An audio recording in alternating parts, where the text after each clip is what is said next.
The ships came on a Tuesday morning in the year 2147. They were massive things made of dark crystal that seemed to drink in the sunlight. Hundreds of them filled the sky above every major city on Earth. People stopped in the streets and looked up. Children pointed at the strange shapes. Old men who had seen many things in their lives stood silent with fear in their eyes. Admiral Jack Morrison was eating breakfast when his phone rang. Within an hour, he stood in the United Earth Defense Council chamber in Geneva. The room was filled with generals, scientists, and leaders from every nation. Everyone was talking at once. Everyone was afraid. Dr. Lisa Grant pushed through the crowd to reach Jack. She was a small woman with tired eyes who had spent 20 years studying the possibility of alien life. Now that possibility had become real, and she looked like she had not slept in days. "We received their message," Lisa said. "I translated it myself." Jack took the tablet from her hands and read the words on the screen. The aliens called themselves the Valorian Collective. They had conquered 17 worlds before coming to Earth. They wanted humanity to surrender. They wanted Earth's resources. They wanted humans to serve them as slaves. They gave Earth 72 hours to accept these terms. "What happens if we refuse?" Jack asked. Lisa did not answer. She did not need to. General Sam Porter joined them. He was a big man with gray hair and hands that had seen war.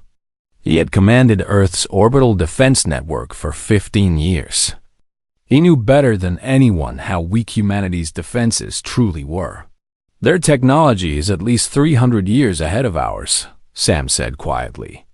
"Our weapons would bounce off their shields like rain off a window.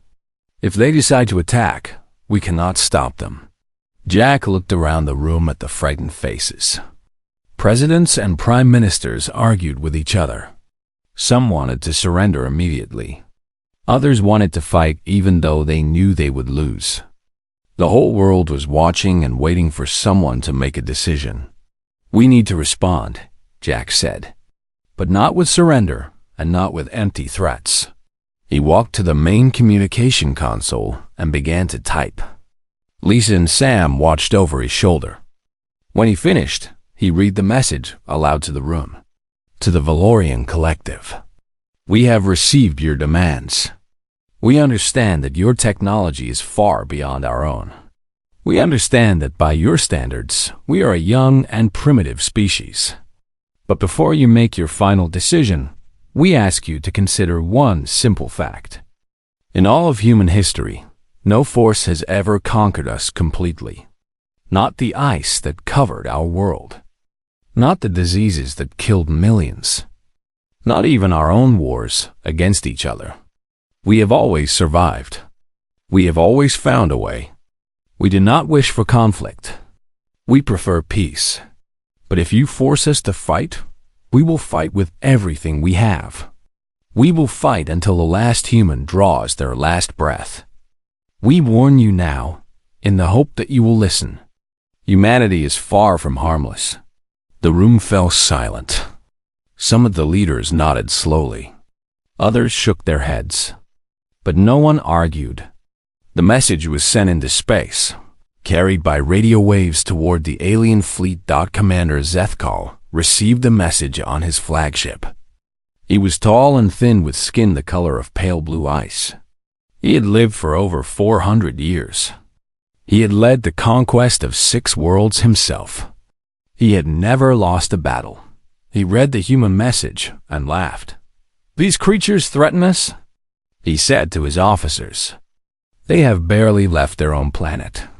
They fight each other over patches of dirt. They are nothing." His second in command, a younger Valorian named Catherine, looked at the data screens with some concern.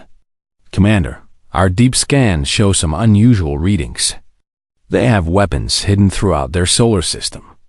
More than we expected from a species at their level." Zethkal waved his hand dismissively. "Primitive nuclear devices.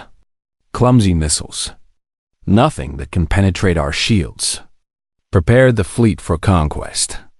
When their 72 hours end, we will show these humans what happens to species that refuse the collective. Back on Earth, Jack Morrison was already planning. He gathered his most trusted officers in a secure room deep beneath the Swiss mountains. Maps of the solar system covered every wall. Red dots marked the positions of every human ship and weapon platform. Blue dots marked the alien fleet. The blue dots outnumbered the red by more than 20-1. "We cannot win a straight fight," Jack admitted. "So we will not fight straight." Lisa joined the meeting with new information. Her team had been scanning the alien ships constantly since they arrived. They had found something strange in the data. Their shields operate on a resonance frequency, she explained.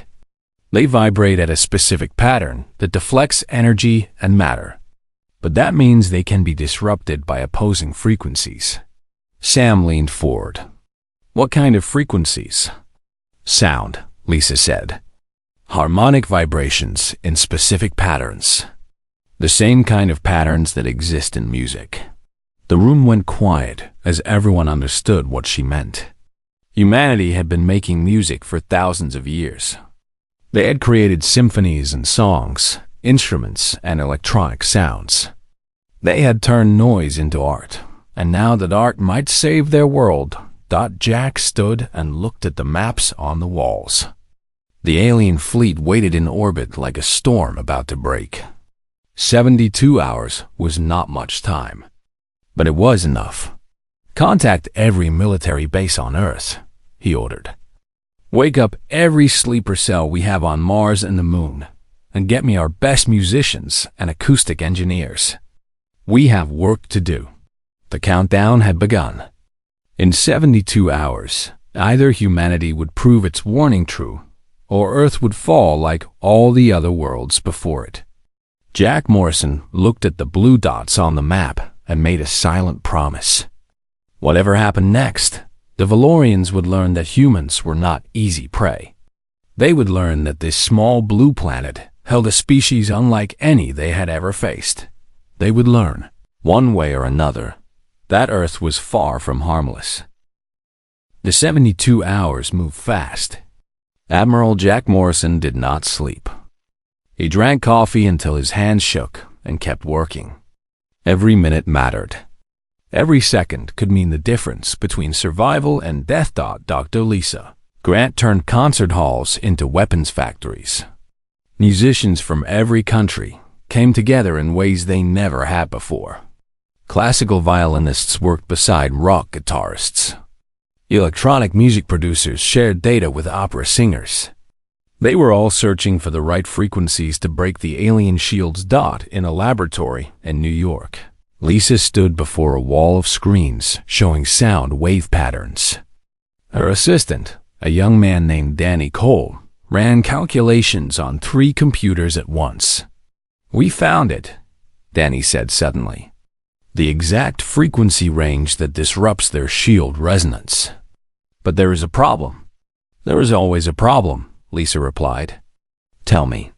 "The frequency needs to change constantly. Their shields adapt within seconds. We need something that can shift patterns faster than any computer program we have." Lisa thought about this. Then she smiled. "We do not need a computer. We need jazz musicians.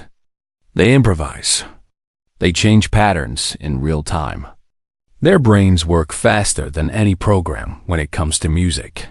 Within hours, teams of jazz musicians were training with military engineers. They learned to read shield frequency data the same way they read musical notes. They practiced shifting their sounds to match and break alien defenses. It was strange work, but they did it without complaint. The world was counting on them. Meanwhile, General Sam Porter activated systems that had been sleeping for decades. When Earth first formed its unified government, the leaders knew that threats might come from beyond the sky. They built secret weapon platforms on the dark side of the moon. They hid missile bases inside asteroids. They placed nuclear warheads and satellites that looked like space junk. Sam stood in the command center beneath. the mountains and watched as lights appeared on the map one by one. Each light was a weapon coming online. Each light was a small piece of hope. "The Mars colony is ready," an officer reported. "Lunar Base 7 is armed. We have 47 asteroid platforms responding." Sam nodded. It was not enough to defeat the alien fleet directly, but it might be enough to hurt them. And sometimes, hurting your enemy was the first step to beating them.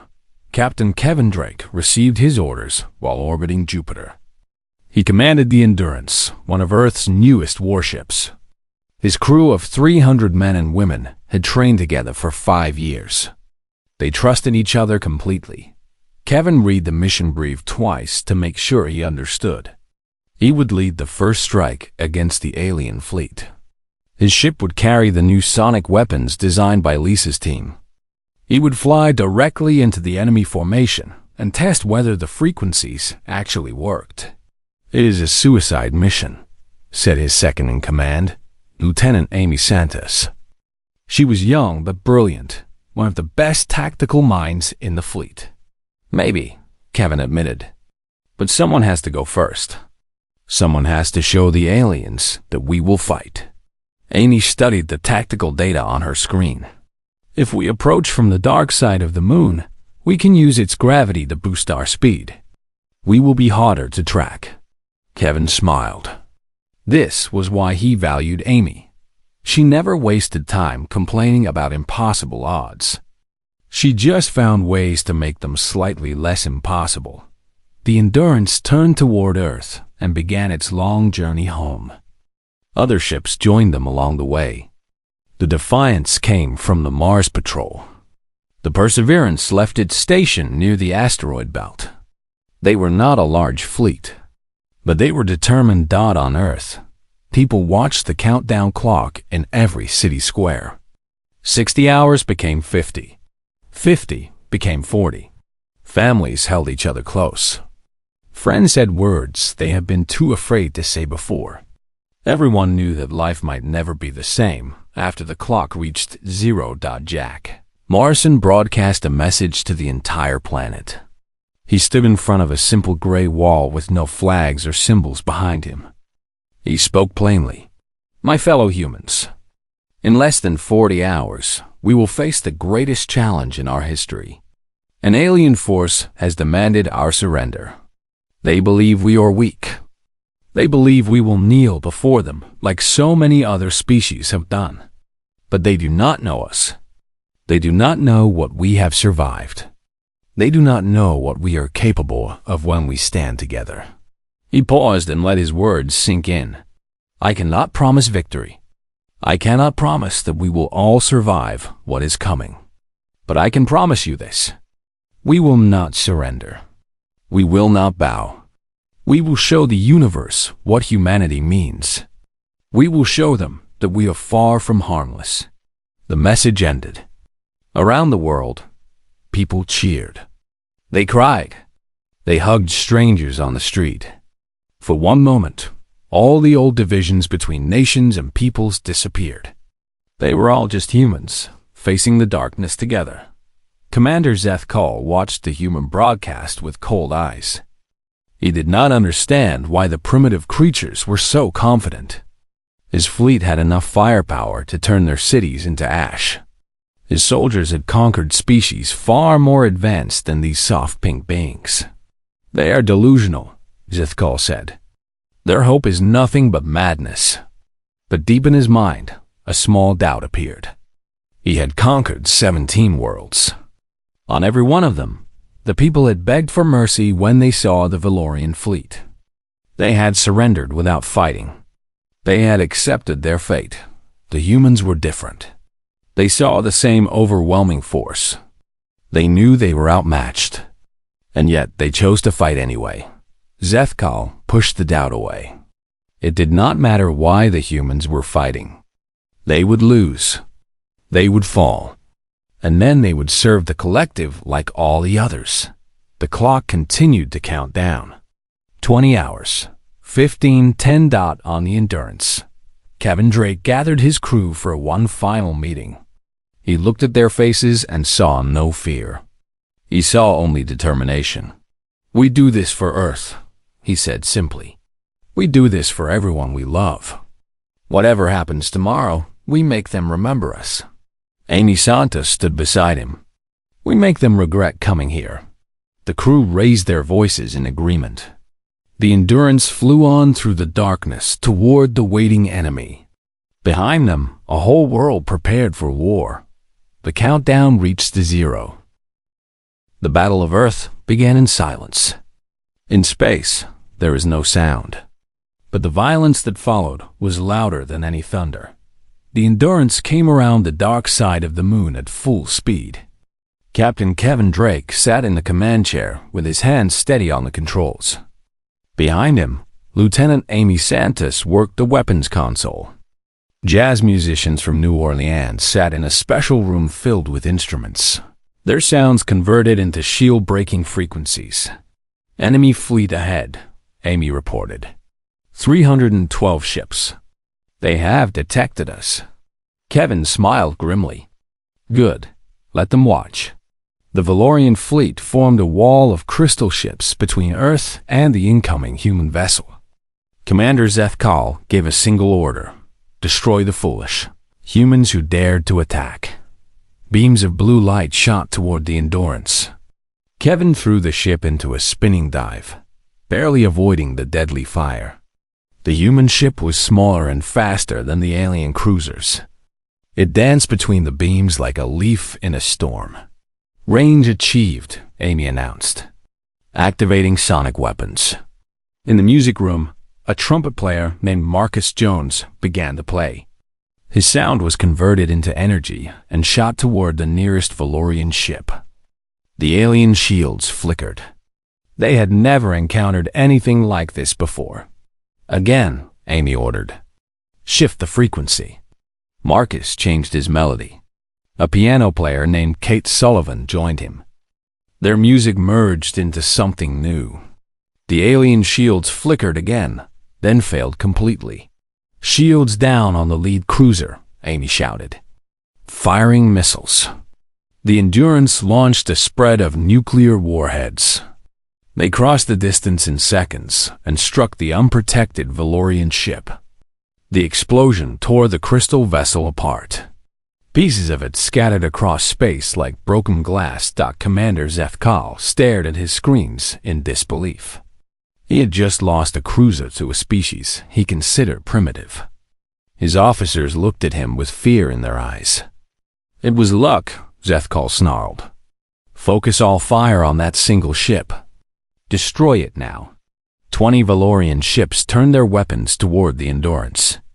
Kevin saw the incoming fire on his screens. There was no way to dodge all of it. "All hands, brace for impact," he called out. The Endurance shook as enemy beams hit its hull. Armor plating melted and tore away.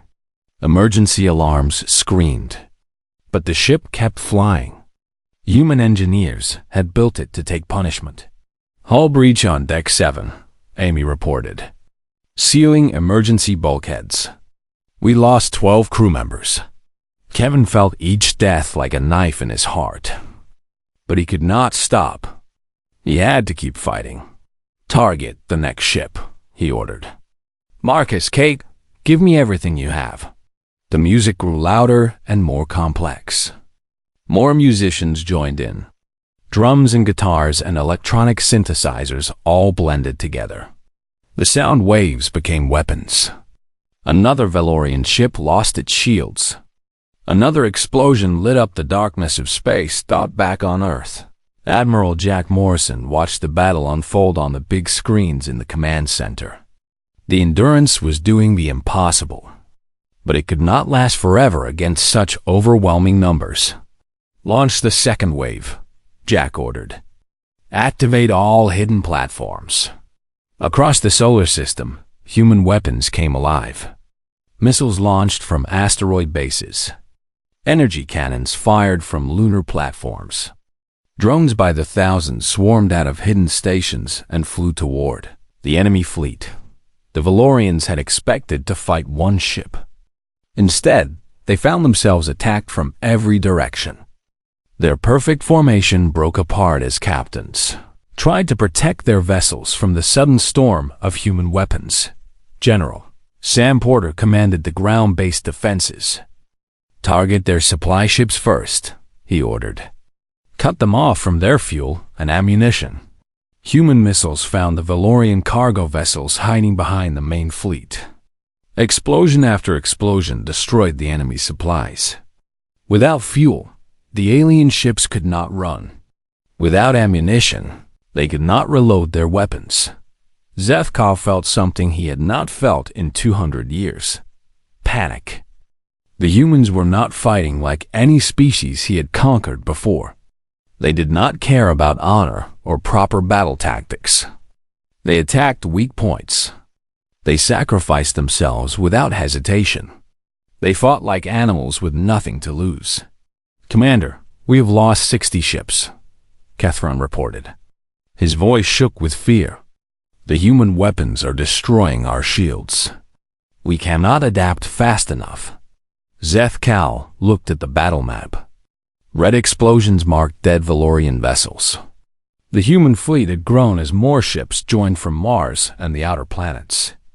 They were still outnumbered, but they were winning. "Order the fleet to retreat," Zethkal said. The words tasted like poison in his mouth.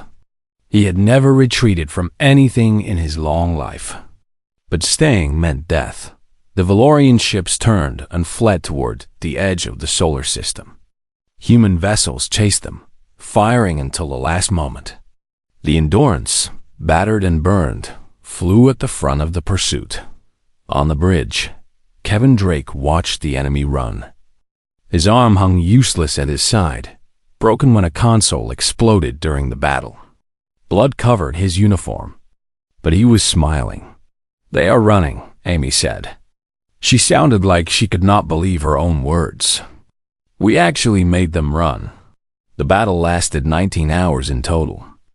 When it ended, 63 Valorian ships had been destroyed. Hundreds more were damaged.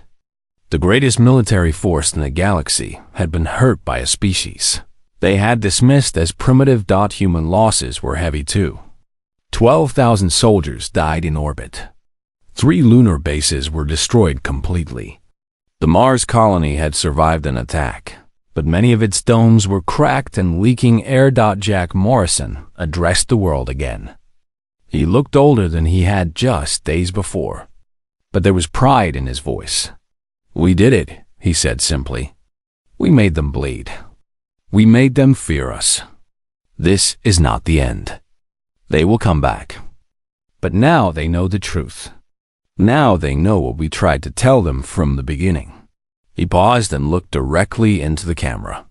Humanity is far from harmless. Around the world, people celebrated. They had faced the darkness and survived. They had proven that courage could match technology. They had shown the universe that Earth would never kneel. But in the outer darkness, the Valorian fleet regrouped, and Commander Zethkal began planning his revenge. The celebrations did not last long. Within days, the true cost of victory became clear. Memorial services filled churches and temples around the world. 12,000 names were read aloud in ceremonies that lasted for hours. Families wept for sons and daughters who had died among the stars. Captain Kevin Drake woke in a hospital bed on Earth. His arm was gone, replaced by a metal prosthetic that hummed softly when he moved. Doctors told him he was lucky to be alive. The Endurance had taken so much damage that no one expected any survivors. Amy Santos sat beside his bed. She had stayed with him through 3 surgeries and 2 days of unconsciousness. Her eyes were red from crying, but her voice was steady. "We lost 97 crew members," she said. "The ship is being repaired in orbital dock. Engineers say it will take 4 months to make it spaceworthy again." Kevin looked at his new arm. It felt strange and cold. 4 months is too long. The Valorians will come back before then. "I know." Amy handed him a tablet showing military reports. Our scouts tracked the enemy fleet to the edge of the solar system. They stopped there. They are waiting for something. Admiral Jack Morrison visited the hospital later that day. He brought news that changed everything. We intercepted a Valorian communication, Jack explained. Commander Zethkal sent a message to his home world. He requested reinforcements. 5 times the original fleet strength. Kevin felt his heart grow cold. They had barely survived 300 ships. 1,500 would be impossible to defeat. How long do we have? He asked. 6 months. Maybe less if they push their engines hard. The 3 of them sat in silence. Outside the window, the sun was setting over the city. Children played in a park below, not knowing that their world might end within the year. Then we have 6 months to prepare, Kevin said finally. 6 months to find new weapons, build new ships, and figure out how to beat an enemy that outnumbers us by so much. Jack nodded slowly. There might be another way. Dr. Grant has been working on something. Lisa Grant arrived at the hospital an hour later. She carried a stack of files, and her eyes had the bright look of someone who had made an important discovery. The Valorian Collective is not what we thought, Lisa began.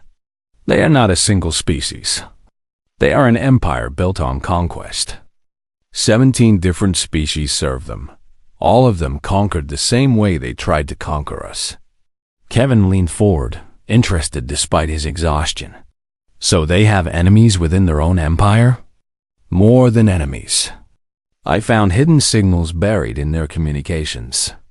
Resistance movements. Secret groups planning rebellion. They have been waiting for centuries for someone to prove the Valorians can be beaten. Amy understood immediately. We just proved exactly that. If word spreads about what happened here, it already is spreading, Lisa confirmed. Our battle was broadcast across half the galaxy. Every subjugated species knows that humans made the Valorians retreat. We became a symbol of hope without even trying. Jack took over the conversation. We have been in secret contact with 3 resistance groups. They cannot fight alone. But if we coordinate our efforts, we might create enough chaos to split the Valorian forces. It was a slim hope. But it was better than no hope at all. The next 6 months passed in a blur of activity. Factories that once made cars now made weapons. Schools taught children survival skills alongside math and reading. Every human who could hold a tool worked to prepare Earth for the coming storm. Kevin Drake returned to the Endurance as soon as he could walk. His new arm still felt wrong, but he learned to use it. He trained his surviving crew and welcomed new recruits. He pushed them hard because he knew what was coming. Amy Santis became his official second in command. She spent her nights designing new battle tactics and her days drilling the crew until they could fight in their sleep. She never complained. She never showed fear. But Kevin sometimes saw her standing alone at the observation window, looking out at the stars with worry in her eyes. Dr. Lisa Grant traveled the world, teaching other scientists how to build sonic weapons. Concert halls became permanent weapon factories.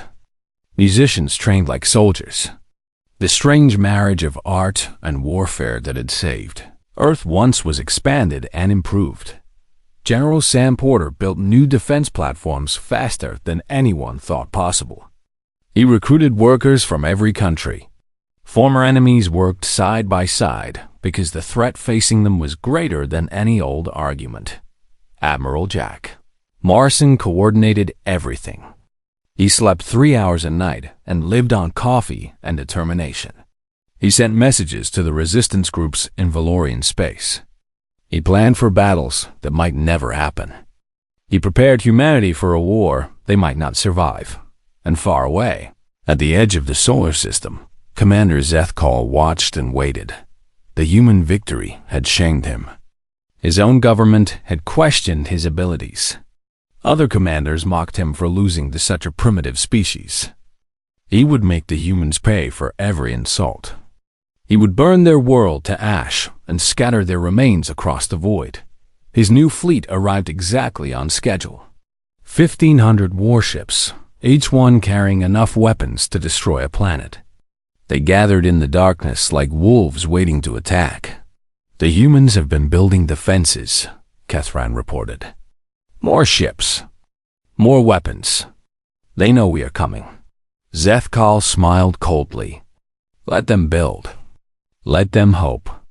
It will make their defeat even sweeter. When we are finished, no one in the galaxy will remember that Earth ever existed. The fleet began its final approach. 1,500 points of light moving toward a small blue planet that refused to surrender. On Earth, alarms rang in every city. Screens showed the incoming enemy. Jack Morrison stood before the world one more time. They are coming, he said. More of them than before. They think their numbers will crush us. They think we will finally break. He shook his head. They still do not understand. They still do not know what they are facing. We are humanity, and we are far from finished. The final battle was about to begin. The second Valorian fleet filled the sky like a plague of locusts. 1,500 ships blocked out the stars as they approached. Earth. Commander Zethkal stood on the bridge of his new flagship, the Eternal Conquest, and watched the blue planet grow larger on his screens. Begin the attack, he ordered. Show no mercy. Leave nothing standing. But as his fleet moved forward, something unexpected happened. Sensors detected ships emerging from behind the moon, not human ships. Ships of different designs, from different species, all flying together toward the Valorian Armada. What is this? Zethkal demanded. Kethran checked his readings 3 times before answering. Ships from the Kethni colonies. The Marsh people of Vega 7. Drone swarms from the machine worlds of Sector 9. Commander, these are all species we conquered. They are fighting alongside the humans. The message Elisa Grant had sent to the resistance movements had worked. The enslaved species of the Valorian Empire had risen up. Not all of them, not everywhere, but enough to make a difference. They had watched humans win the first battle and found their courage again. Admiral Jack Morrison commanded the combined fleet from Earth's orbital station. He had spent months planning for this moment. Human ships mixed with alien allies in formations designed to confuse the enemy. The sonic weapons had been shared. The nuclear warheads had been multiplied. Everyone knew the stakes. All ships, this is Admiral Morrison. Jack broadcast on every frequency. Today we fight not just for Earth. We fight for every world that has suffered under Valorian rule. We fight for freedom. We fight for the future. Let them see what happens when free people stand together. The battle began with fire and light. Thousands of weapons discharged at once. Ships exploded in the first seconds of combat. The darkness of space became bright with destruction. Captain Kevin Drake piloted the Endurance at the center of the human formation. His metal arm had become as natural as his real one had been. He had trained for this fight every day for 6 months. He was ready. Amy, target their command ships, he ordered. If we can kill their leaders, their coordination will fall apart. Lieutenant Amy Santos worked her console with speed that came from endless practice. I count 12 command vessels. The biggest one is in the center, hanging back. That must be where Zethkal is hiding. Then, that is where we are going. The Endurance pushed through the chaos of battle. Human ships flew beside alien vessels that looked like insects and machines and things that had no name in human language. They were all fighting the same enemy. They were all dying for the same cause. The Kethni had brought weapons that burned through Valorian armor like acid. The Marsh people used biological ships that could heal their own damage. The machine drones attacked in waves of thousands, overwhelming enemy defenses through sheer numbers. Zethkal watched his fleet begin to crack. This was not what he had expected. He had planned to crush primitive humans with overwhelming force. Instead, he found himself facing a coalition of species that had learned to hate his empire. "Fall back to defensive positions," he ordered. "Protect the flagship at all costs." But the humans did not let him retreat. Kevin Drake had spotted the Eternal Conquest and was flying directly toward it. Enemy fire scorched the Endurance. Crew members died at their stations. The ship groaned and shook as its hull cracked in a dozen places. "We are losing structural integrity," Amy reported. "If we take many more hits, the ship will break apart." Kevin looked at the enemy flagship on his screens. It was close now. Close enough to reach if they pushed just a little harder. "Set a collision course," he said quietly. Amy turned to look at him. "Kevin, get the crew to the escape pods. All of them. I will fly the ship myself." "No." Amy's voice was firm. "I am staying with you. Someone needs to operate the weapons for final approach." They stared at each other for a long moment. Then Kevin nodded. He knew better than to argue with Amy Santos when she had made up her mind. The crew evacuated. Escape pods shot away from the dying ship in all directions. Kevin and Amy stayed at their posts. The Endurance accelerated toward the Eternal Conquest on its final flight. Zethkal saw the human ship coming and understood what they intended. "Destroy that vessel," he screamed. "Destroy it now." Every weapon on the flagship fired at the Endurance. The ship lost its engines. It lost its weapons. It lost everything except its forward momentum, and the two humans who refused to give up. Amy activated the self-destruct sequence. Every nuclear warhead on the ship was armed and waiting. She took Kevin's hand and held it tight. "It has been an honor," she said. "The honor was mine," Kevin replied. The Endurance struck the Eternal Conquest at full speed. The nuclear warheads detonated on impact. A sun was born in the darkness of space, consuming both ships in its fire. Commander Zethkal died without understanding how he had lost.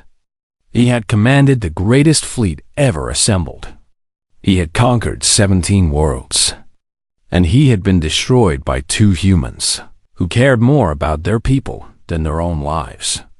The destruction of the flagship broke the Valorian fleet completely. Without their commander, without their coordination, the enemy ships scattered in panic. The coalition forces chased them down one by one. By the end of the day, only a handful of Valorian vessels escaped to tell their empire what had happened. Jack Morrison stood before the cameras one last time. His eyes were wet with tears for Kevin and Amy and all the others who had died. But his voice was strong. "Today, we won more than a battle. We won our future. We showed the galaxy that tyranny can be defeated. We showed them that hope is stronger than fear." He paused and took a deep breath. "This victory belongs to everyone who fought. Human and alien. Young and old. Living and dead. We stand together now. We will always stand together." In the years that followed, humanity took its place among the stars. They helped rebuild the worlds that had been conquered by the Valorians. They shared their technology and their music. They became leaders of a new alliance built on freedom instead of fear. The statue was built on Earth's orbital station. It showed Kevin Drake and Amy Santos standing together, looking out at the stars. The inscription below it was simple. They showed us the way. They proved that courage has no limits. They taught the universe that humanity is far from harmless. And across 1,000 worlds, free people looked up at their own stars and remembered the small blue planet that had started it all. The planet that had refused to surrender. The planet that had changed everything. Earth, home of humanity. Far from harmless. Forever free.